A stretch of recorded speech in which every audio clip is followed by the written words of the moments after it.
এই লোকটা সেই কোন সকালে জমিদার বাড়ি গিয়েছে, এখনো আসার নাম নেই। দুপুর গড়িয়ে বিকেল হয়ে গেল, এখনো আসছে না। কি চিন্তা হয়। কই গো গিন্নি, কি করছো? অনেক দেরি হয়ে গেল আজকে আমার। ওই যে এলেন এতক্ষণে, এতক্ষণে বাড়ির কথা মনে পড়েছে। আর বলো না, যা কাজ সারা দিন ধরে জমিদার বাড়িতে। একটা খুব গুরুত্বপূর্ণ কাজ চলছে। সামনে জমিদার মশাইয়ের ছেলের অন্নপ্রাশন বলে কথা, তার জন্য খুব ব্যস্ত সবাই সারা দিন।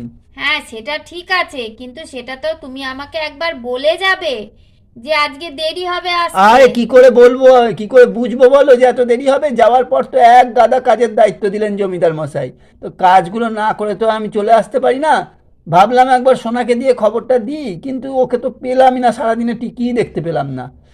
যাকে শোনো, যেটা বলছি, যে আজকে তো সেই কোন সকালে গেছি আর সেই কোন দুপুরবেলা দুটো পেটে দানা পানি পড়েছে। কেন, জমিদার বাড়িতে খাওয়ায়নি? ওরে বাবা, খাওয়া মানে সে পেট পুড়ে খাওয়া, মহাভোজ যাকে বলে আর কি। জমিদারের যা উদার হাত। আর যাকে সে তো অনেকক্ষণ আগে খেয়েছি, সে কি আর পেটে আছে নাকি এতক্ষণ?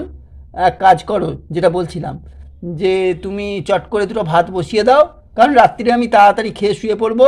কালকে না খুব একদম অন্ধকার থাকতে আমাকে ডেকে দেবে, খুব ভোর ভোর উঠে জমিদার বাড়ি যেতে হবে। এই কাজটা শেষ হয়নি, কাজটা কিন্তু তাড়াতাড়ি করতে হবে, যেটা আমার উপর দায়িত্ব আছে। কেন গো, রান্না তো আছেই। আমি জানি তুমি দুপুরবেলায় আসবে, খাবে। আমি সব রান্না করে রেখেছি। তাহলে আমি রান্নাগুলো গরম করে দেব, তুমি খেয়ে নেবে। আচ্ছা ঠিক আছে, তাহলে তাই করো। যা করবে তাড়াতাড়ি করো। আমি বরং এই দাওয়ায় বসছি, তুমি রান্নাঘরে গিয়ে ওগুলো গরম করো, হয়ে গেলে আমাকে ডাকবে, কেমন? আচ্ছা ঠিক আছে। বাবা, জমিদার বাড়ি সারাদিন যা খাটনি গেল আজকে, গা হাত পায়েও ব্যথা। বউকে রাত্রে বলবো একটু টিপে দিতে গা হাত পাগুলো, না হলে আর কালকে সকালে গিয়ে আমার দাঁড়িয়ে কাজ করার ক্ষমতা থাকবে না। কি গো, হলো? হলো গরম করা হলো খাবার? তাহলে খেতে যাবো নাকি? হ্যাঁ এসো, হয়ে গেছে আমার গরম করা। ও গিন্নি, গিন্নি শোনো, কালকে খুব ভোরবেলা উঠতে হবে আমাকে। জমিদার বাড়ি খুব তাড়াতাড়ি যেতে হবে। তুমি এক কাজ করো, আমাকে অন্ধকার থাকতে ডেকে দিও, ভুল যেন না হয়, বুঝলে? নাহলে কিন্তু খুব মুশকিল হয়ে যাবে, জমিদার বাড়ি থেকে আমাকে কৈফিয়ত দিতে হবে। মা, তোমার গলায় কি হলো? গলায় আবার ব্যাঙ ঢুকেছে নাকি? আরে গলাটা বসে গেছে, সারাদিন যা ক্লান্তি গেছে আর যা খাটনি গেছে, তারপরে আমি যে আছি ঠিক সেটাই যথেষ্ট। যাই হোক, কালকে ভোরবেলা রেখে দিও অন্ধকার থাকতে, কেমন? নাও ঘুমো। ও গিন্নি, ওঠো ওঠো, দেখো তো সূর্য উঠেছে কিনা। কি হলো কি?